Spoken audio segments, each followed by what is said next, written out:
note. This is a leadership development program, and we should start at the beginning, which is, what do we mean by leadership? Leadership is not a job title, and leadership is not someone else's responsibility. Leadership is recognizing opportunity where other people may simply see a problem. Leadership is fundamentally taking action when others might hold back. And then the ability in taking that action to entice others to join in that activity.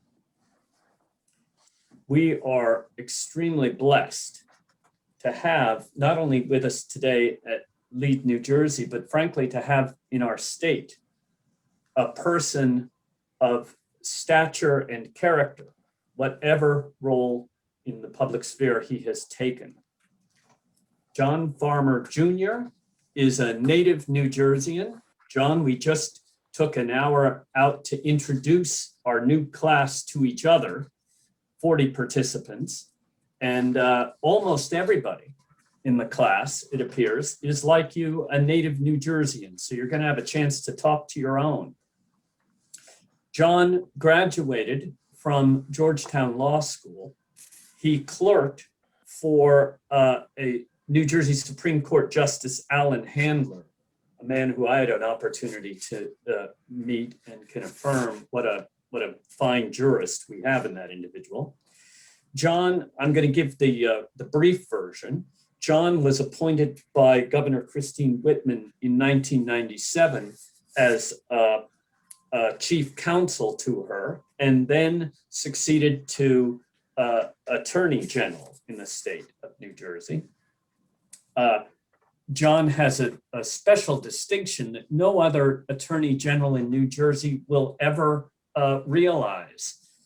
John was Attorney General at a time when before we had established the office of Lieutenant Governor. And so on January 8, 2002, under the rules at that time, when the governor of the state leaves the state, for 90 minutes on January 8, 2002, John Farmer was our governor. So, John, I also want to introduce you as governor. 90 minutes. 90 minutes of glory that you, we hope to hear in your presentation today, all about it, all about it. John is currently the director of the Eagleton Institute of Politics at Rutgers, where he's been about 18 months, and prior, the dean of the law school at Rutgers University. John also distinguished himself on the national stage by being chief counsel to the 9/11 Commission, which, as you all will recall, looked into the terrible terrorist events of September 11, 2001. He served under the joint chairs of our own Tom Kean and Lee Hamilton, esteemed Democratic senator. Welcome, John. This group is brand new, so they don't know my personal ground rules, but the ones that I shared with you, John, which is what we try to do here at LEAD is find those people who have exemplified in their career the subject matter and the topic at hand. And then I do not try to provide too many specifics on what we want that person to say, because it's who they are, their unique experiences, observations built over sometimes decades of service that can teach us. So we're here to learn, but we're also here to engage with each other. So I've invited John Farmer not only to share his professional experience, but what are the lessons on leadership that have propelled his career? How has he learned? And I've even invited him, if he so chooses, to put some questions out to us. So with no further ado, thank you, John, for gracing us with your presence. And I turn the mic over to you. Well, thank you so much, Mark. I have sensed in the 2 decades since the event that you discussed, a sort of growing wave of nostalgia for my 90-minute term as governor of New Jersey, where basically the instructions I gave were, don't bother me unless there's a terrorist attack. So I didn't want to, first do no harm was my mantra that day. But thank you so much for the invitation. It's a tremendous group. I never had a chance to become part of Lead New Jersey as a participant. My wife did, and I can tell your new class that it's a terrific opportunity. You develop friendships that will last a lifetime. You develop a network that will last the length of your careers, and you're meeting great, highly motivated people. So really take advantage of the opportunity that you have as part of this class of Lead New Jersey, and you won't regret it. It's a really tremendous organization.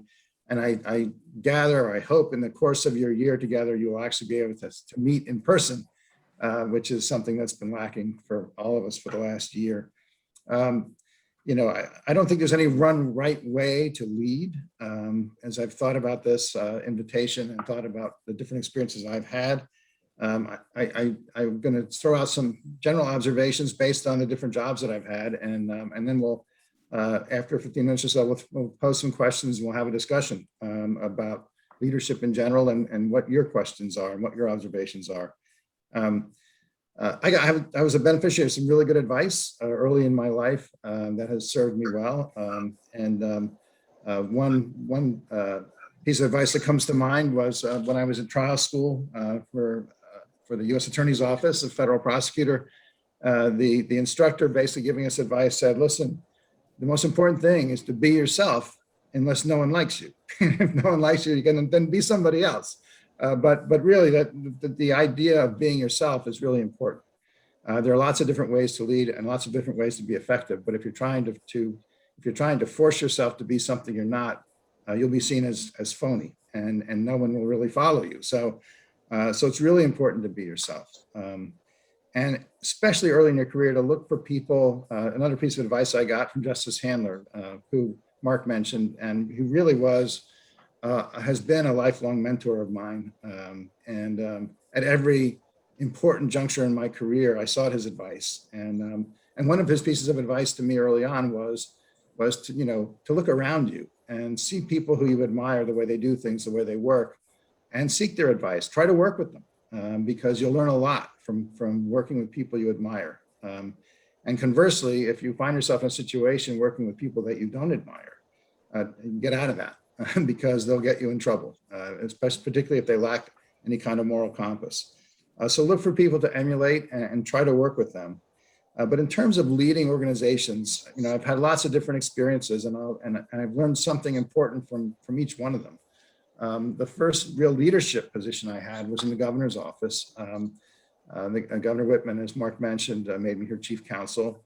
And I had the benefit in that job of having not been chief counsel for a couple of years and watched how the office worked. So I had a sense of how I would do it if I were ever given that opportunity. And that's an important thing too, to watch the people who are your supervisors and learn from their mistakes and learn from their attributes. And so that was a small enough office that I did not have to sort of play the role of cheerleader. I led that office basically by working really hard. And if the office is small enough, you lead by example. And when people who you're working with see how hard you're working, they feel a moral obligation to work just as hard. And that was sort of the style that I adopted for that organization. But going from a 35-person law office to being attorney general was an enormous challenge because suddenly you're on top of an organization that is 10,000 people strong with $1 billion budget, and 3,000 of whom are state troopers, and 700 of whom are lawyers. So people who may not be the easiest people to lead. You can't lead by example in an organization that big. You have to adapt yourself to that organization. And anyone who knows me knows I really hate meetings, but there was no way to do that job without having an early morning meeting every day. And with all the division directors, there were 10 divisions in the AG's office. And there was just simply no way to do that job without stretching myself in that direction and having a daily meeting at 8 o'clock in the morning and forcing myself to make regular rounds of all the different divisions and staying on top of the division directors. And you learn early on, and if you're leading an organization of that size, you have to be able to trust your deputies and the people who are leading the divisions. And if you can't, you're really exposed. And so one of the things I did right going into the AG's office was insist that I would get to name my first assistant and have at least veto power over the different division directors as they were named. And when you see organizations that are troubled, usually I think it has to do with that. And there's an absence of trust going down from the top or up from the bottom. Organizations become compromised. And it was a very challenging tenure in a lot of ways. I took office really at the height of the racial profiling scandal that had enveloped the state police in the 1990s. And so I found myself, sort of at odds with the division I was supposed to be leading and defending. And so it made for a very fraught relationship. While we were there, we enacted major reforms that I think have worked in a lot of respects. It was done under a consent decree, which we negotiated with the Justice Department. But that's a period that it was a real challenge. Just to sort of imagine it, the feeling was pretty widespread within the state police that I was selling them out and not defending them. And so I would go to the annual state police banquet in Atlantic City, and you picture a banquet room with 400 people, most of whom are armed. And when they announce you as the keynote speaker, nobody applauds. It's dead silence. And so, that's a challenge to leadership, right? And so that was sort of leading the hard way, basically by telling people what they didn't want to hear, and sort of exposing yourself to the charge that that you're not defending the people you should defend. And I think over time, the organization came to realize we were doing the right thing, but it was not easy. What it challenged me to do was go to every barracks in the state and basically have really hard conversations with people about, what changes we thought we needed to make to assure accountability and transparency and improve the level of confidence that particularly minority communities had in the state police, that they were an even-handed organization. And so that was definitely outside my comfort zone, and something I would sort of advise is not to be afraid to move outside your comfort zone and to stretch. And it's because that knot you have in the pit of your stomach means that you're growing. It means that you're challenging yourself, and that's something that I think is healthy.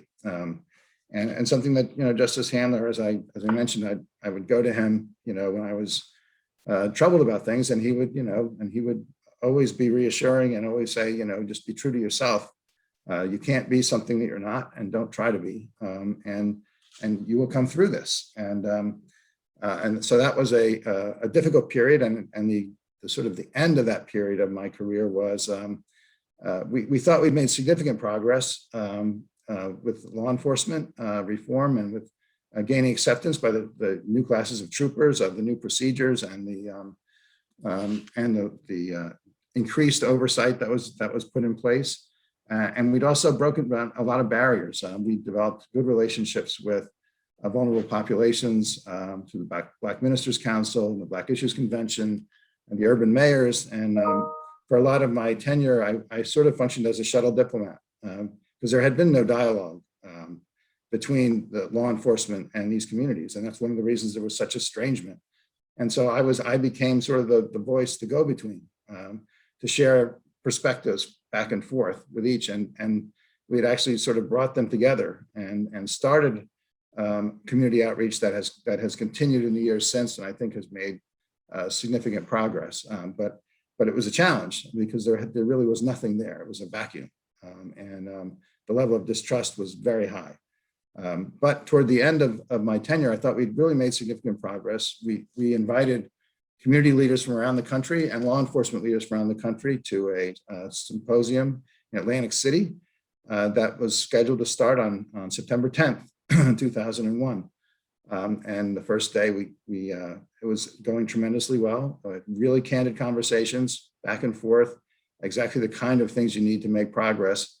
And then the morning of September 11th, I was walking over to the convention center when I didn't have a cell phone then, but my pager went off, and we found out that the Trade Center had been hit by a plane, and within minutes, the second plane hit the second tower, and then we were off up to Liberty State Park, where we staged to help New York City to manage the crisis there. Those were plans we had made in anticipation of the millennium. I don't know if you all recall that there were a lot of rumored attacks to occur on the New Year's Eve of the millennium. And that was the first time I'd ever heard the name Osama bin Laden, was in the run up to New Year's Eve. The rumors were that there was going to be some kind of terrorist attack. So we made plans with New York that we would stage across from Lower Manhattan, Liberty State Park, and we would have a mobile trauma center set up, and we would be prepared to shuttle the Marine Police shuttle back and forth to render assistance and to remove wounded people from the site if it happened. Fortunately, didn't have to use those plans on the millennium, but we put them in place instantly on 9/11,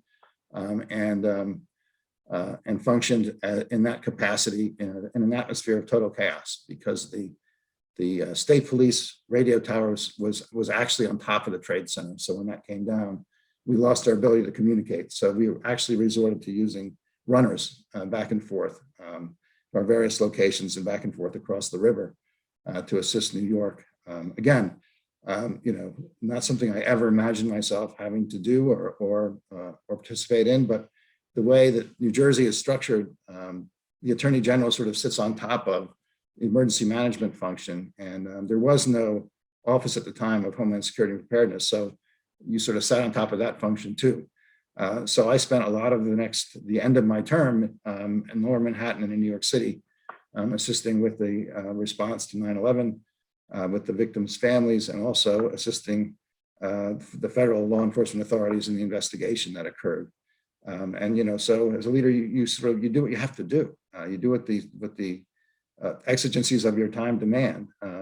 And so we had rumors going that day of celebrations going on in Jersey City and Patterson. And, and I basically said, I need to go into those communities and meet with those people and find out what's going on. And President Trump famously said he could see the dancing on the rooftops from Trump Tower. And, that really didn't happen. But that neighborhood in Jersey City had been where the '93 attack on the Trade Center had been staged. So there was a certain amount of credence to those rumors, and I thought we really had to go into those neighborhoods very quickly and assess what was going on and calm things down. So the challenge was that nobody sort of had a contact. The FBI didn't have anyone for us to talk to at the time, and it turned out that a sergeant in Jersey City Police who was Egyptian, and he arranged the meeting for us in a brownstone in Jersey City, and on a block where you could actually see directly where the Trade Center was, the rubble was burning. So, the message was pretty simple. I mean, we're not going to allow vigilante attacks on your community, but we need your community's help. We knew fairly early on who the perpetrators were. They didn't travel under assumed identities or anything, and we knew that two of them had been living in Patterson for several months and didn't speak very good English. So we then went to Patterson, I think on 9/13, and met at the mosque there. And that was a very uncomfortable conversation. They were angry because they were being threatened, that everyone was convicting the Muslims and, in their minds of being complicit in this when they weren't. And we were frankly frightened because we didn't know what was coming next. And the absence of intelligence on what might be out there was the most frightening part of those days. It became clear that the government had no idea what might happen next, and there might be a second wave, there might be a third wave. Again, the message was, we will protect you, we will prosecute any kind of vigilante activity that occurs, but we need your help. we need for you to talk to us and tell us who's in the neighborhood who might be involved with Al-Qaeda.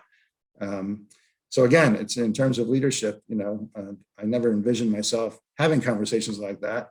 But when you have these jobs and you want these jobs, you have to be willing to do what the jobs demand, and not shy away from it. And I guess there's one sort of overriding message from the different leadership positions that I've had. It's that, in my view, and not everyone shares this, in my view, that it's the duty of a leader to absorb heat and not reflect it.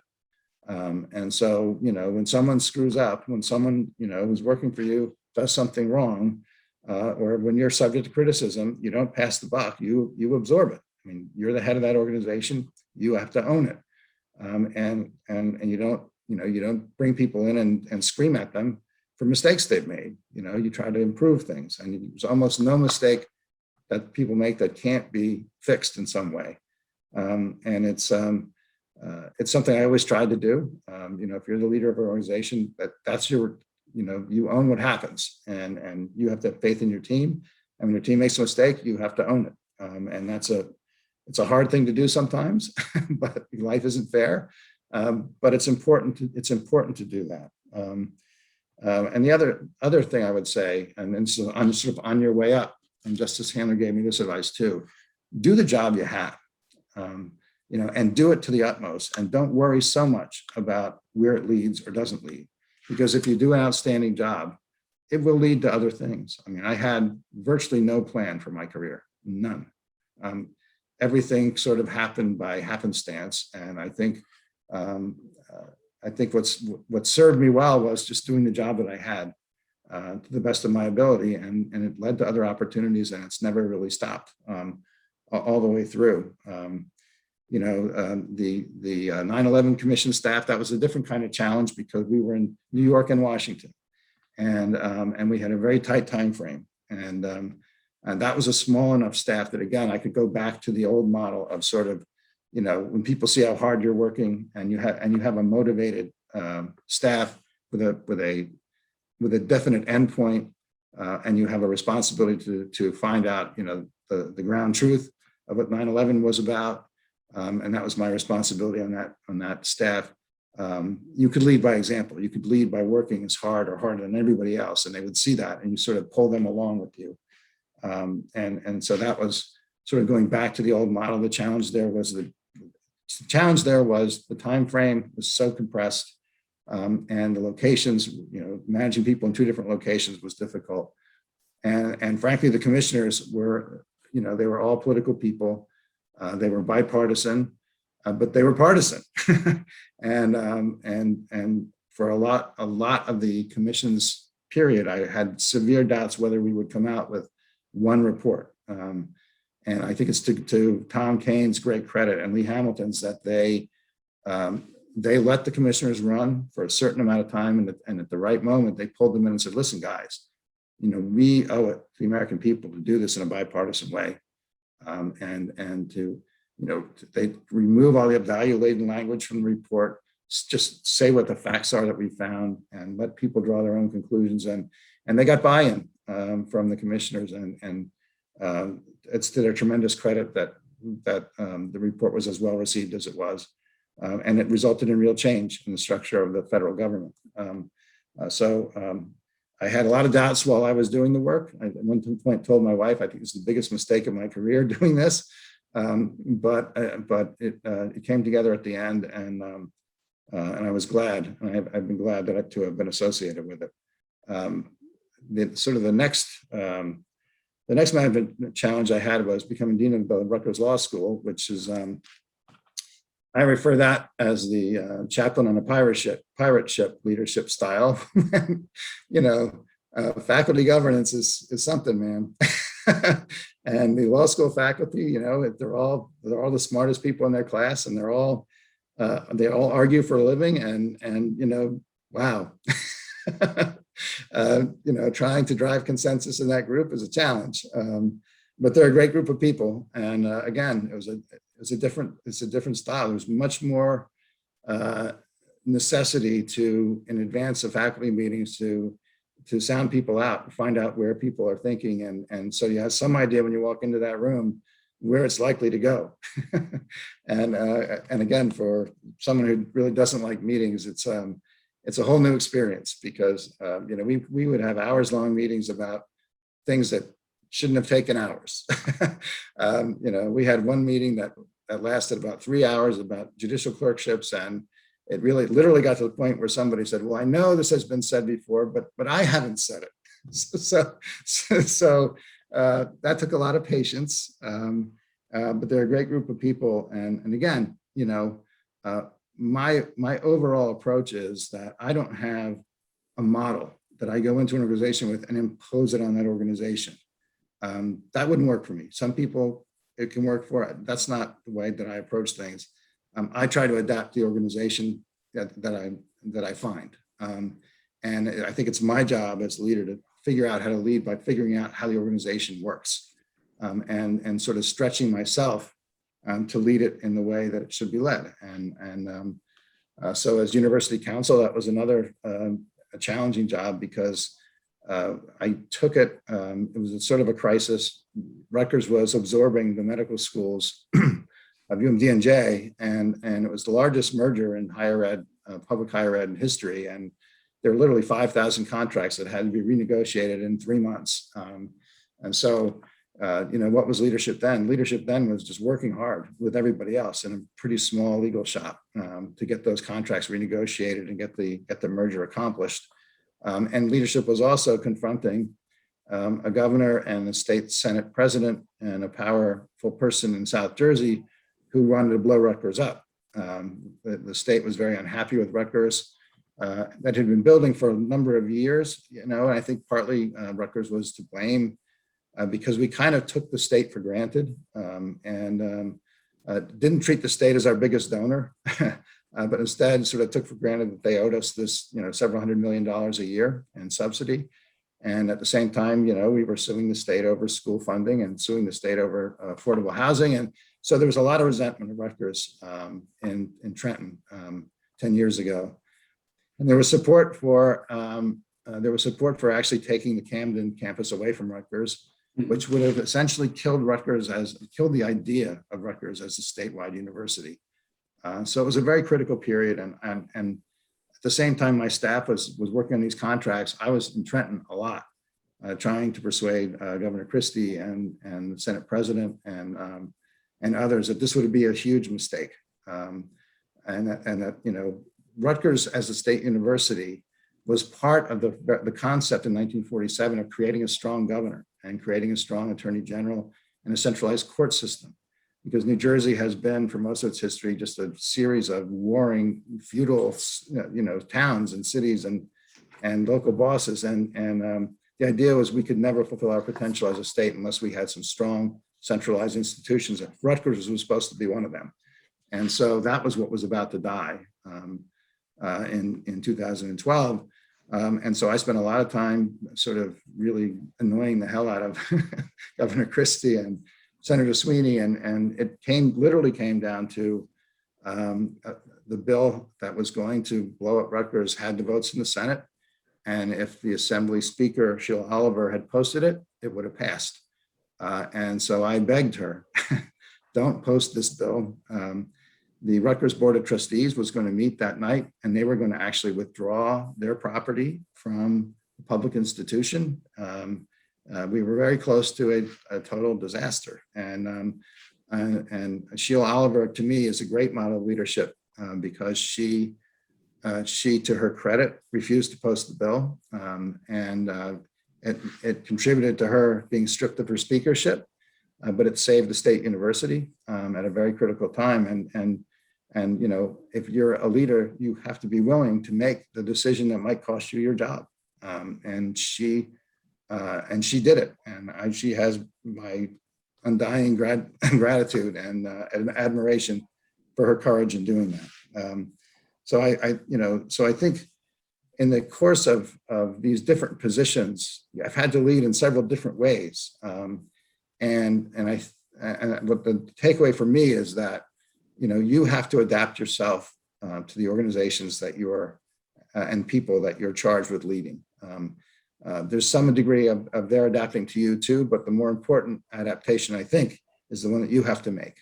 And you shouldn't take these jobs if you're not willing to adapt, if you're not willing to make the difficult decisions that leadership always involves.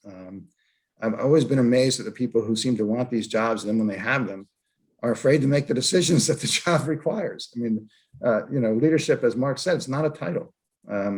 It's an action. It's a way of acting.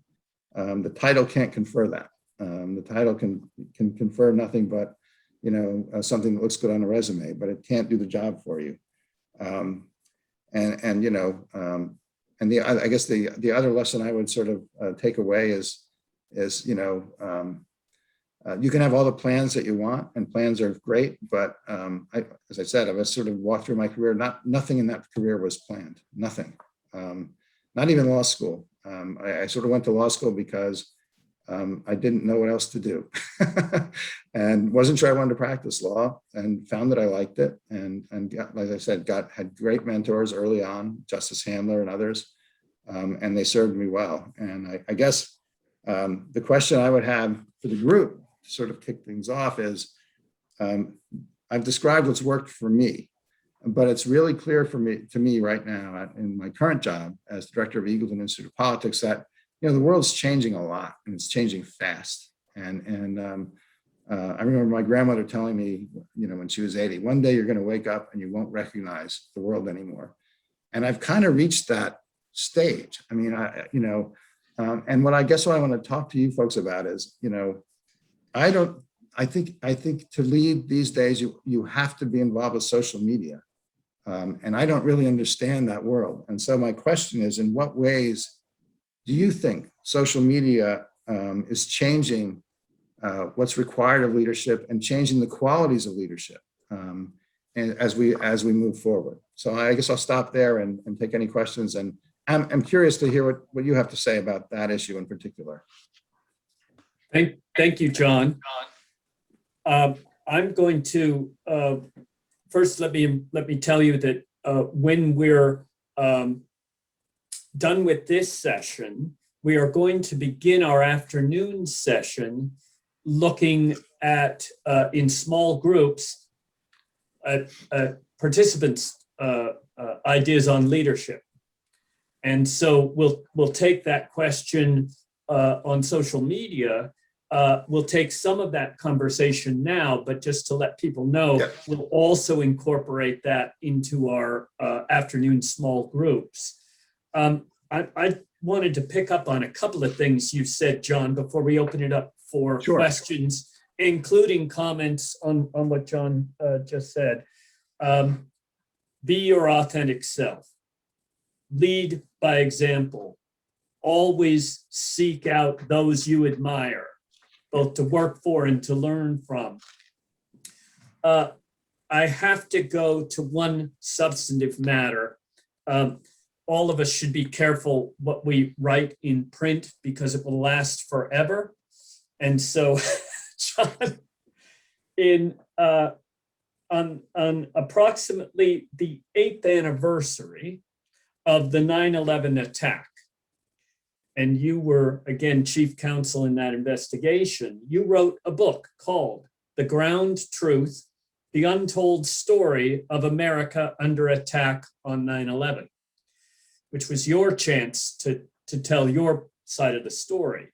In that book, and I know you've had to speak to this many times, in that book, you wrote, quote, "At some level of government, at some point in time, a decision was made not to tell the truth about the national response to the attacks on the morning of 9/11. We owe the truth to the families of the victims of 9/11.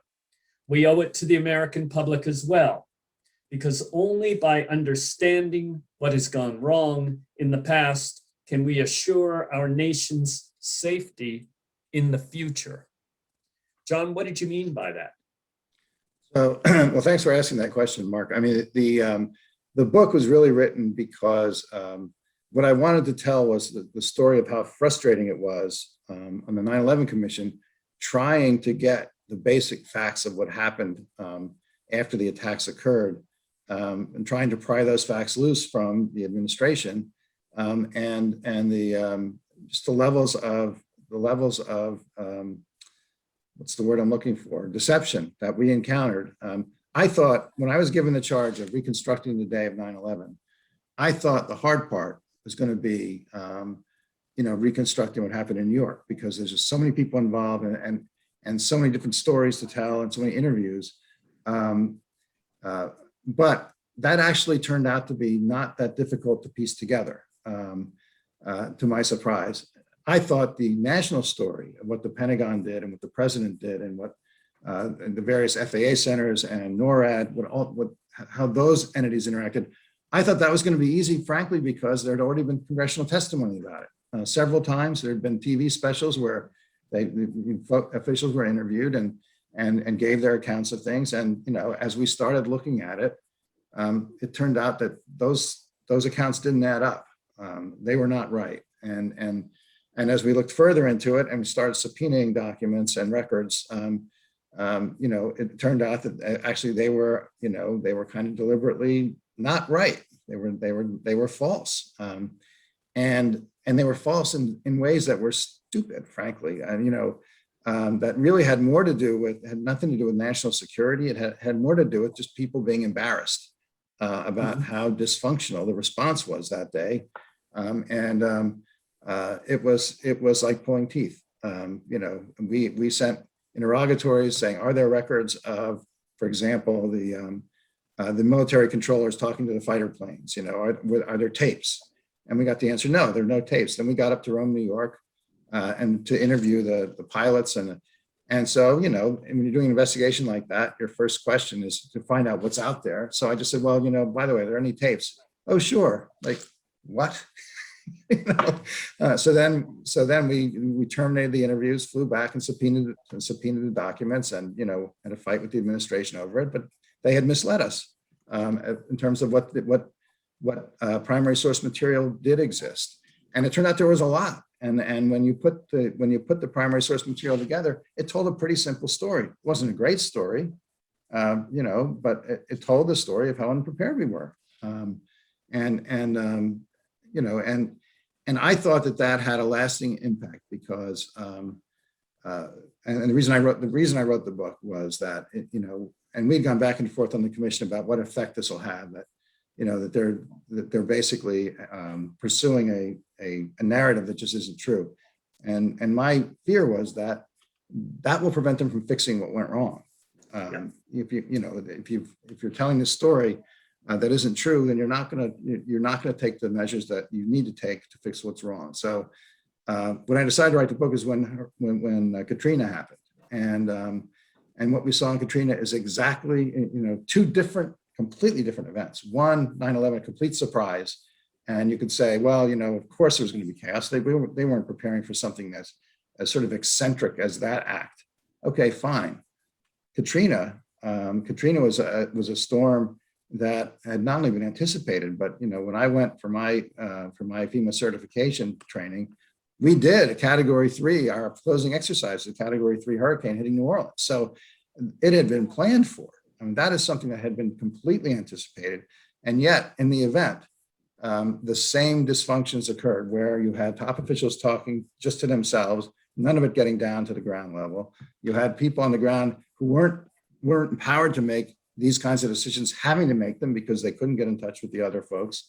And so you had a replication of the same kinds of dysfunction in a very different kind of emergency. So I decided at that point, people need to know exactly the lengths that the government went to stop the right narrative from being told. And the other effect that I think it had was that, people and the families were front and center on this. They had the sense that they were not being told everything. And so then your mind races, right? So why would the government not be telling us this, if the story is simple? There must be some really dark and devious, conspiracy at work that they don't want us to know about. And so you have all these conspiracy theories sprouting about 9/11. And I think that initial telling of a false narrative fed that.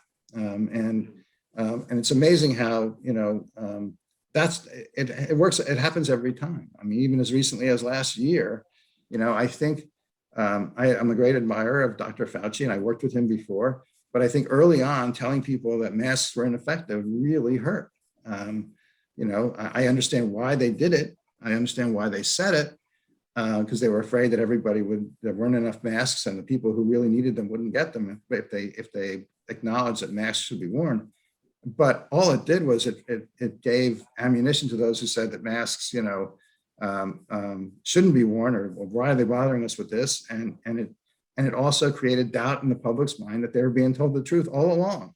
And that inevitably happens, and it feeds these conspiracy theories. And so that was the reason I wrote the book. And the irony is that there was one aspect of the 9/11 investigation which does sort of resonate in conspiracy world, but no one makes anything of it. And it's when Sandy Berger, who's President Clinton's national security advisor, when he was preparing to testify before the commission, the people at the National Archives had given him access to documents that were not yet coded and not yet archived. And they noticed he was coming and going a lot. And during the course of his preparation, ultimately, someone stopped him, and he was removing documents from the National Archives, and he was putting them in his underwear and stuffing them in his socks, and taking them across the street to a construction site, and then taking them home and shredding them. And we don't know what those documents said. We know what he said they said. He said they were copies of the Millennium After Action report that would have been embarrassing because it would have shown that the government, that we were unprepared for the millennium. I don't think that is enough to have somebody like the National Security Advisor put his career, his reputation, his law license, and everything else at risk. And I never really got an answer to what exactly that was. I'm convinced that if one of my retirement projects is going to be, I'm going to go to the Clinton Library and I'm going to go to the National Archives. There's never just one copy of a government document. And so I guarantee you whatever he removed is there somewhere, and I'm going to find it. But to me, that's the 9/11 sort of conspiracy, if there is one. Why would someone of his stature engage in conduct like that and risk so much? What could it possibly have been? And I don't know the answer to that. But the reason I wrote the book was I just thought the inability to face what happened led to a replication in a completely different kind of crisis. My goodness. What an incredible set of insights. I know I can't be alone when hearing you describe how many documents are created around these moments, and number two, obviously the immediate threat of destroying them. I can't help but think about the events surrounding January 6th insurrection and attack on the Capitol. I wonder if we'll ever have a commission that has been called for by our own Governor Kane and Lee Hamilton, chair of the 9/11 Commission, who have called for a national task force to investigate the events of January 6th. That has been stonewalled. It may never happen. And to your point, John, we will be the lesser for it. Not because we want to put any individual in prison, although if that happens, so be it, but rather, how will we ever learn these lessons unless the truth comes forth? Your point is very well taken. We have a whole, yes, please. Just on January 6th, yes, it would be a relatively, I think, straightforward story to put together. But the argument against the commission is, well, you have all these prosecutions going on, and that they will. But when you're prosecuting a case, your obligation to history is a tertiary one. I mean, your obligation is to that specific set of facts and that defendant's role, whatever it was. You're not obliged to put the big picture together. And that's why I think Governor Kane and Hamilton said, we need something outside of the criminal process to take a look at, who exactly was doing what to whom and who was organizing this and to what extent was it, was it spontaneous? To what extent was it planned? I don't know if we're ever going to get a commission like Well, that. and as you point out, the impetus to immediately destroy documents is every bit as clear as in the instance of 9/11. We have quite a queue of questions for you. And so I could ask you stuff all day, John, but let's go to the class. And as everybody has queued up, Jen Bredehoff is going to be recognizing questioners. I would just like to ask, because we do have quite a queue, please limit any introductory remarks you may have so that we can get to the question and ask John to answer the question. Thank you, Jen. Okay, great. We have Vanessa up first. I believe she wants to respond to the question about social media that John posed to the group.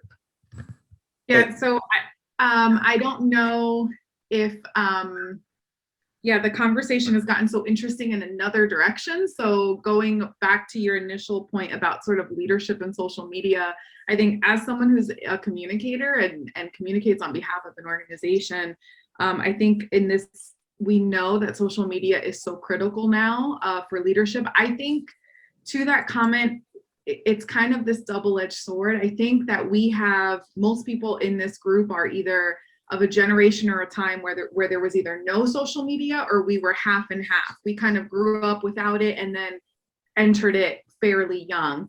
I think that one of the issues we have now for the future of leadership is that social media fossilizes all of your indiscretions. It fossilizes everything and it somehow makes you accountable for stuff that you maybe said or did when you thought differently. I think on the one hand, it can be a spotlight into people's character and accountability and maybe puts a little bit of holy fear into you about like, let me watch what I'm saying. On the other hand, I think, earlier on in the session, somebody used the phrase time, space, and grace to grow. And I think that social media completely eliminates that. And I think that that's a real challenge for us as a society is, are we both making people accountable for maybe real foolishness and calling them to task, but are we also calling them to task with the opportunity to explain and to grow and to transform? And I don't see that happening a lot. And I think that's going to be an interesting challenge for leaders going forward. Yeah, that's really insightful. And what raised the question in my mind is just the phenomenon of President Trump's leadership style, leading by Twitter. I mean, I never would have imagined a president leading that way when I was coming up, but it worked for him. I mean, until they deplatformed, and that's a whole other set of issues. Should the platforms be that powerful? But it was just striking to see how he could really dominate. He really dominated the campaign in 2016. He dominated the news cycle every day through social media, and that's breaking new ground. Great. Thank you very much. Andrew Sykes had a question next. You had said something that really intrigued me. You stated leadership is not a title. It's about action, and you're amazed at people who want and get leadership positions, but they're unwilling to make decisions. I've struggled with this as well as from a mentor opportunity standpoint when working with youth or those seeking to become a leader, but they state to me, no one's willing to listen to me until I get a leadership title, and they're basically defined by their current position. So what advice would you give them? I go back to, the best way to sort of move up is to do the job you have as well as you can possibly do it. And that's what's, that's may sound naive, but that's what's worked for me over the years. I really don't think that titles define leaders. I think it's, they're an attribute, they're an accoutrement of leadership, but it's what you do and how you act that defines you as a leader, not the title that you happen to have. listen, I remember, being in law firms and being frustrated, when, senior partners wouldn't listen to you and having those kinds of thoughts. But I think you have to sort of accept the boundaries of whatever your position is and just do it the best that you can. And over time, if you're correct, the truth will out. But I really believe that titles are, not what makes people leaders. That they're just almost an accident of leadership. Thank you.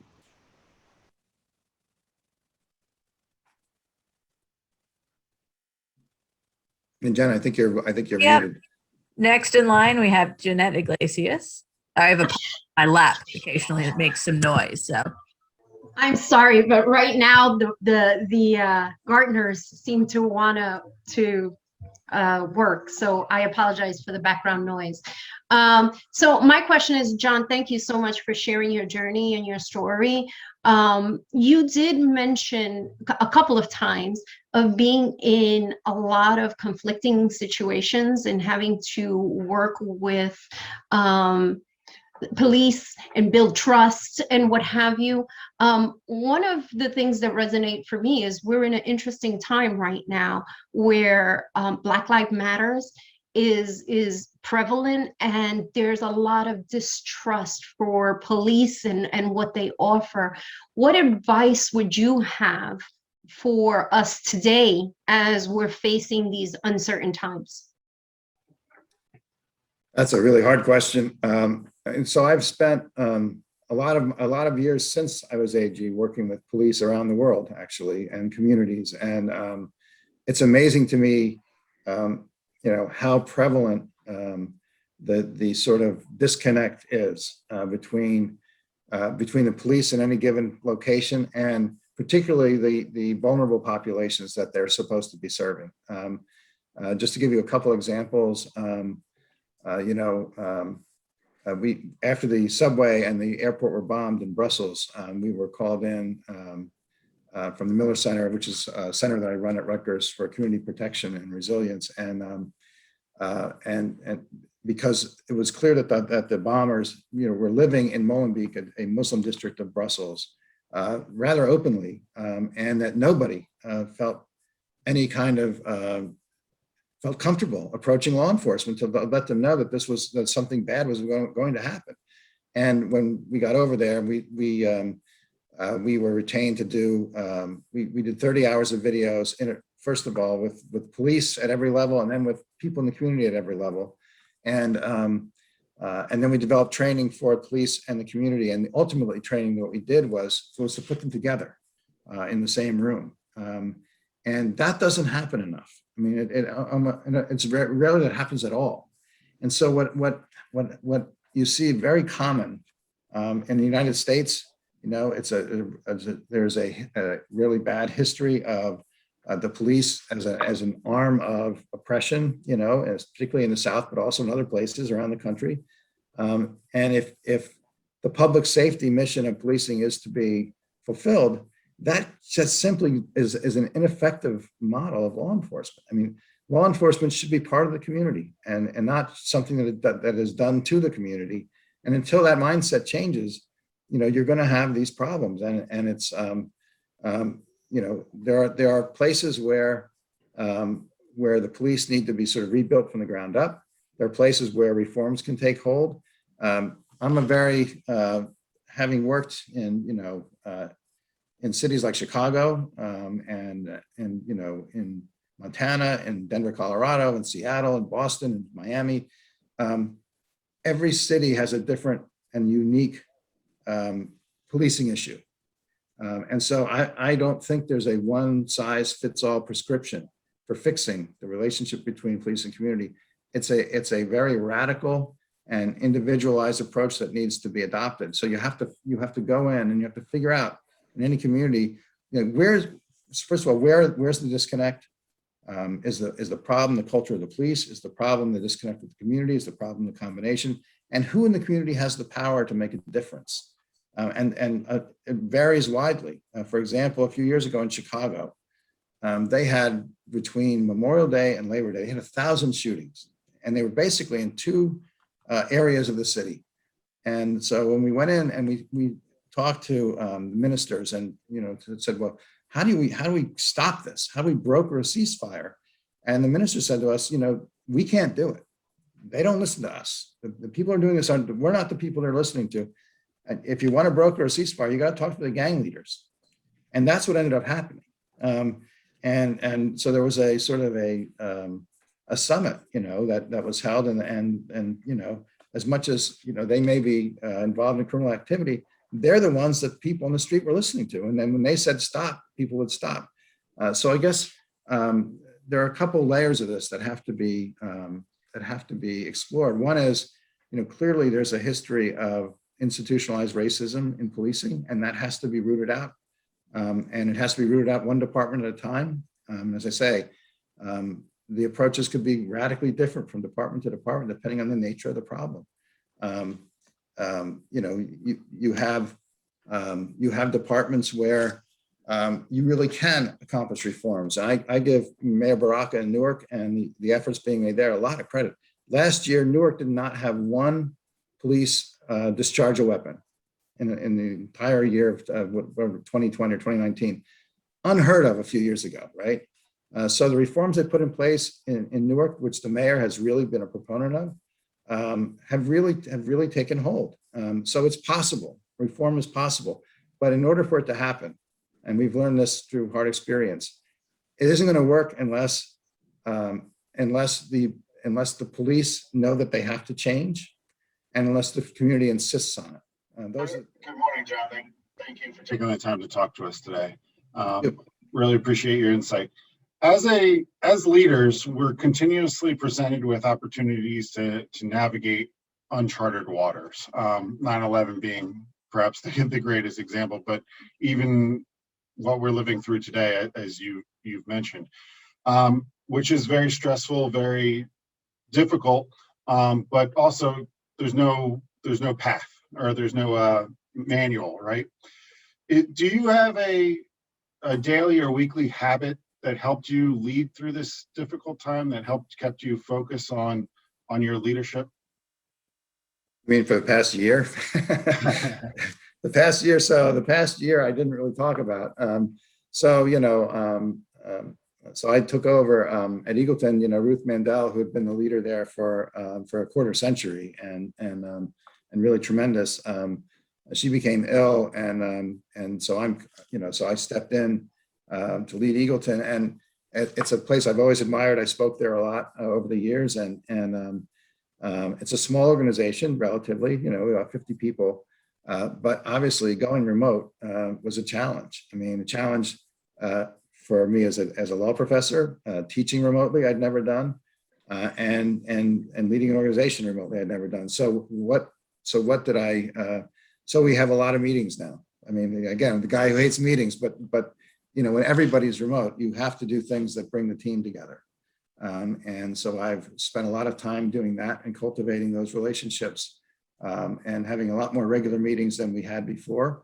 I think they've proven to be good on the whole.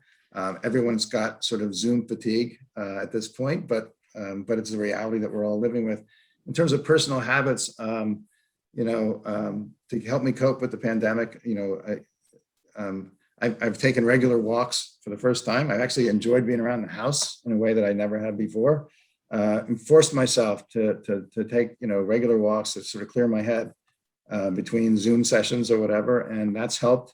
And I guess the other thing I've done is really tried, mostly failed, but really tried to sort of enforce boundaries on the weekends so that it doesn't turn into one long work day, because work can easily spill over into weekends now. So I try to have at least one day when I'm not doing work. And I've tried to do that. And I also, I get up and on most days I get up as if I'm going to work and shower and shave and all that stuff. So it feels like, and I have one place in the house where I work. Because early on I was doing it in different rooms, and the whole house started feeling like my office, and didn't like that approach. So I just put my desk somewhere, put the computer there, and that's where I work.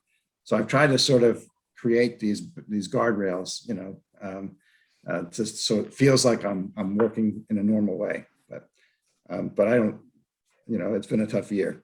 To the time of 9/11, Rudy Giuliani was sort of considered the nation's mayor. He was widely admired and seemed to be reasonable and rational and et cetera. I assume you might have had some contact with him, but even if you didn't, you remember the image that he had. What happened?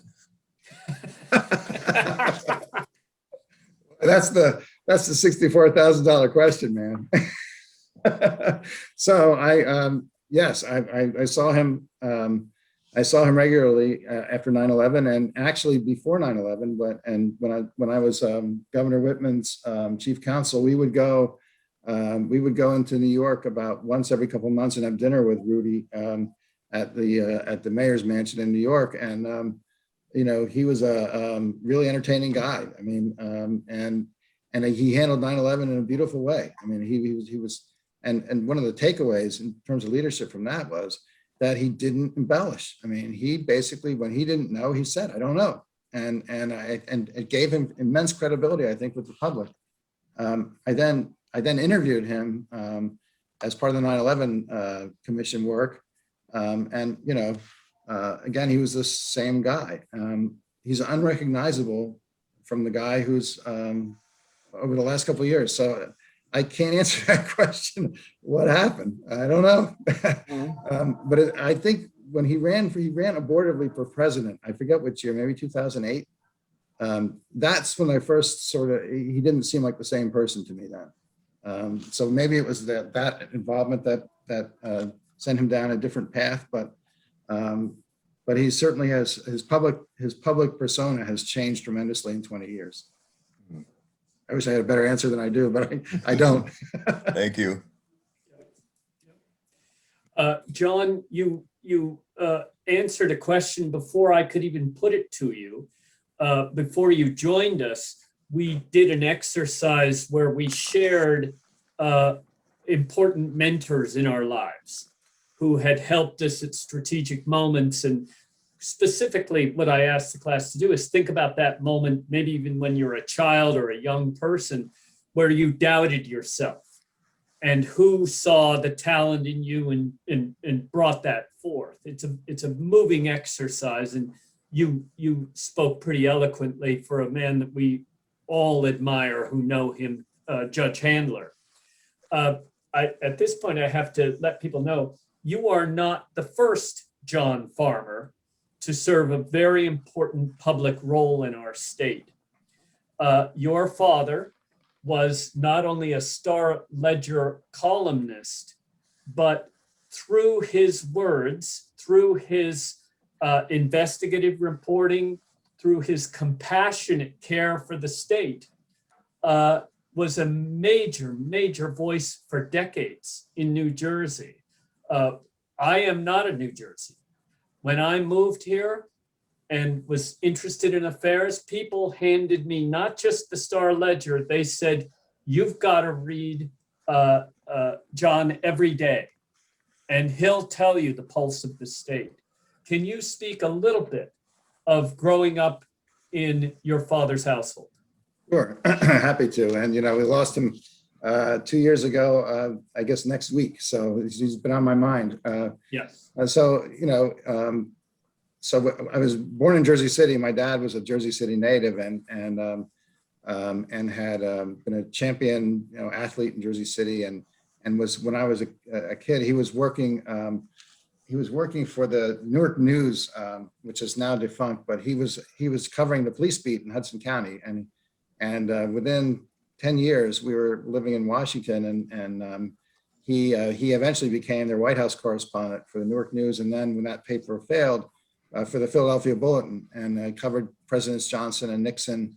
But he always used to say that the best training he had for covering Presidents Johnson and Nixon were his days covering the police beat in Jersey City, because he said, you see the entire spectrum of human conduct And he said, and believe me, you know, you go up as you go up in the quarters of power, the people don't improve.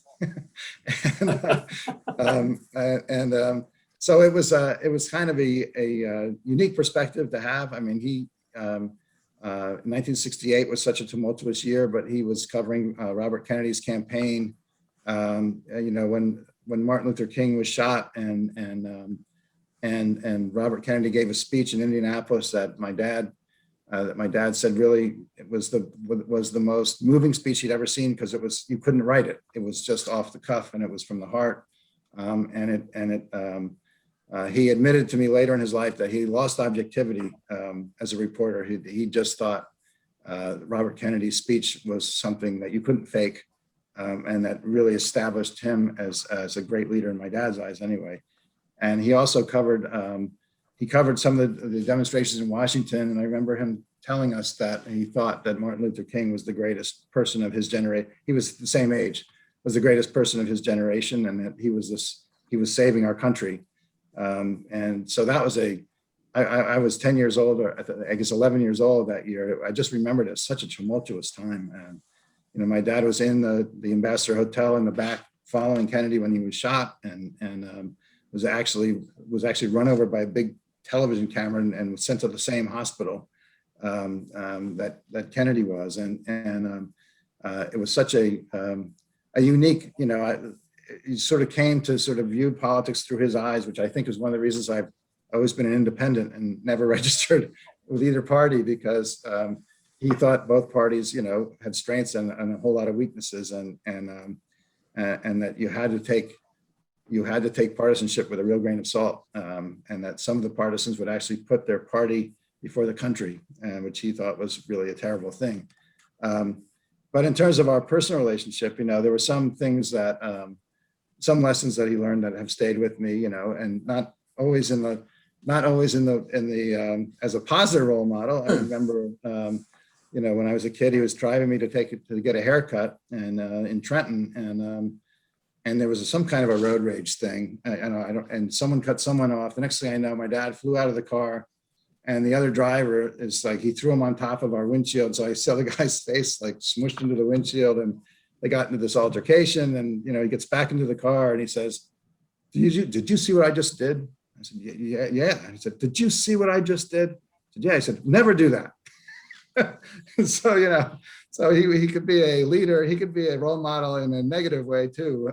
But what he gave me was a real love for words, and for writing. You know, I grew up reading what he wrote, and he was away a lot, as reporters are. And so in some ways, reading his material was the way that I connected with him, you know, and it has stayed with me, and it's why I still like to read. Lots of different columnists, lots of different perspectives. You know, he used to get every paper you could imagine delivered to the house, and read all of them. And, you know, he got everything from the Village Voice to the, you know, National Review. I mean, and he said, you know, you can learn something from everybody's perspective, even if you think, you know, they're ultimately full of it. You can learn a lot by exposing yourself to that. And I think, and so I try to do that. And I tell the students that, you know, that I have, you know, read things you disagree with. I mean, go out of your way, because it's the best way to refine your own opinions is to read something or expose yourself to something you know you're not going to agree with. And sometimes, you know, you'll say, well, you know, actually, that was not a bad point that so-and-so made. And it's a way of keeping an open mind. You know, he was from the old school of journalism, and one of the things that he really despaired about later in his life was, you know, that yes, it's true, you can't be totally objective. There's no way that you can achieve that. But he said, you know, it's almost as though people, once they realize you couldn't be totally objective, then why even try? And that so many of the news outlets now are just vehicles for opinion. And it's so hard to sort out, you know, what are the real facts from what are the points of view that are being thrown at us. And you know, he hated cable news, and I do too, for that reason, because that, you know, their news was never in broadcasting, was a loss leader for most of you know, my adult life. With the networks, they were obliged to have news. They had to do it, they never saw it as a profit center until cable came along. And now it's a vehicle to make money. And he thought it corrupted the whole enterprise. And because how do you make money? You by getting ratings. How do you get ratings? By saying really sensational things. And so, so Fox requires MSNBC because they feed on each other, and they're each saying more and more extreme things to drive viewership up.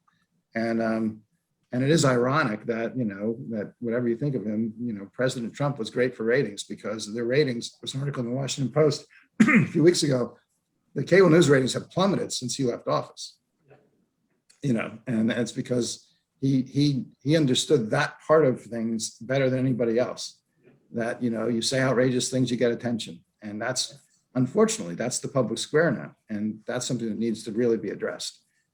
Because it's really degraded the quality of argumentation, that occurs.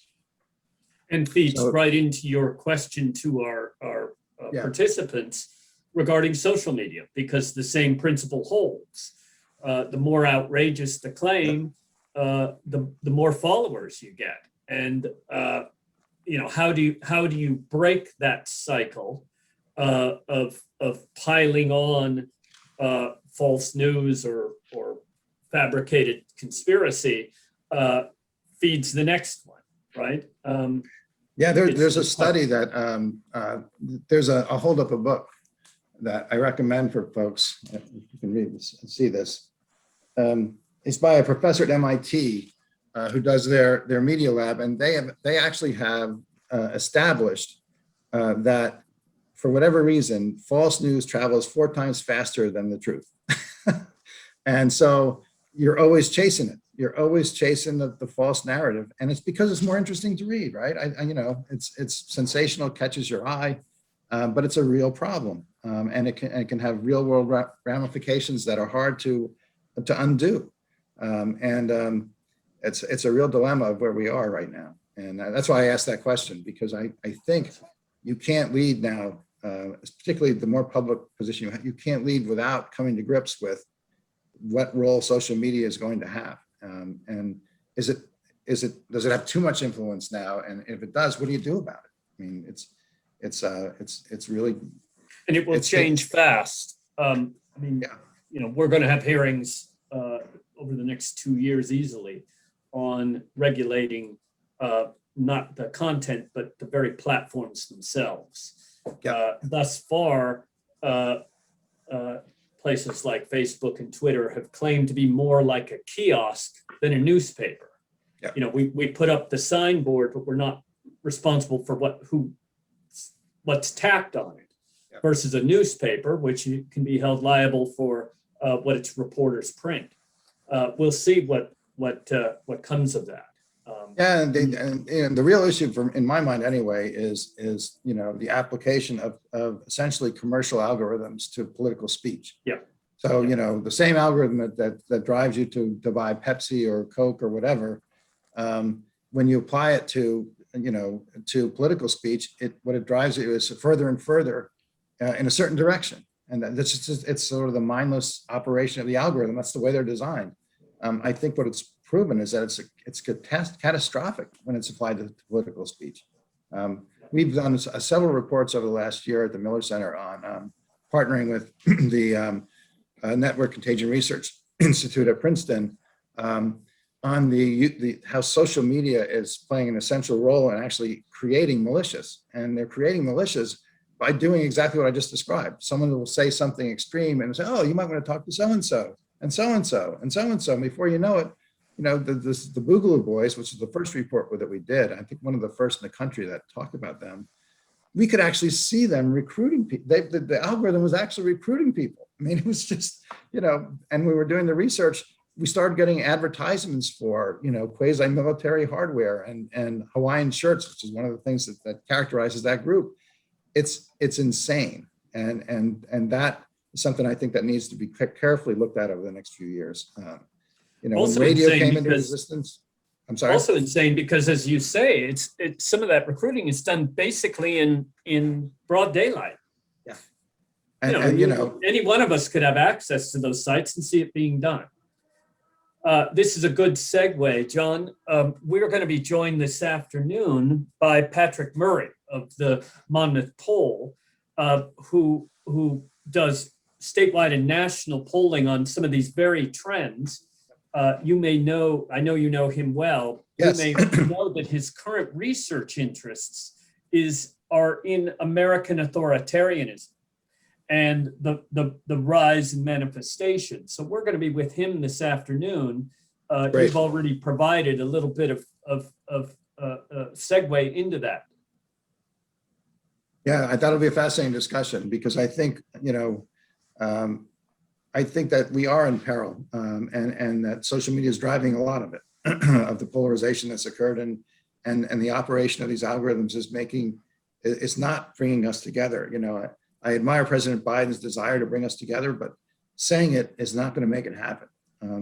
If you look at history, when radio came into existence and these revolutions in technology, radio came into television, there was a recognition of the potential danger of monopolization of those kinds of platforms and what they could do to shape public opinion. And I guess the proof with radio is what Nazi Germany did, with radio in Germany. And so you had the Federal Communications Act and a regime of regulation that required, equal time, that required multiple points of view. No similar recognition occurred with social media. And I think, the barn door is open and now we have to figure out a way to get the animals back in the barn because we're in a really bad situation because it's been allowed to operate completely willy-nilly and it's really corrupted the public square. We will, speaking to the class, we will be addressing some of these issues. You'll quickly see themes that will be emerging throughout the year. We will be addressing these kinds of themes throughout this year because public policy is no longer the provenance of select leaders or either office holders or professional people in state government, for instance. The elevation or democratization of the public square, as John just called it, is a potentially wonderful thing for a democratic people, but we have seen how it has been vastly misused to bring down the very institutions that would create democracy. So we'll be addressing some of this as the year goes on. I want to thank you, John, for not only taking the time with us, but you actually did precisely what I was hoping, which is provide us both a candid account of some of your professional activities, but equally important, the psychological and emotional leadership issues that have accompanied them. It can be very lonely at the top. It can be conflicted, as was said in the questions of you. But as you said, to take the office is to take the responsibility to act on behalf of the office, not to deflect, but to absorb criticism. And if you can't handle that, then don't undertake the task.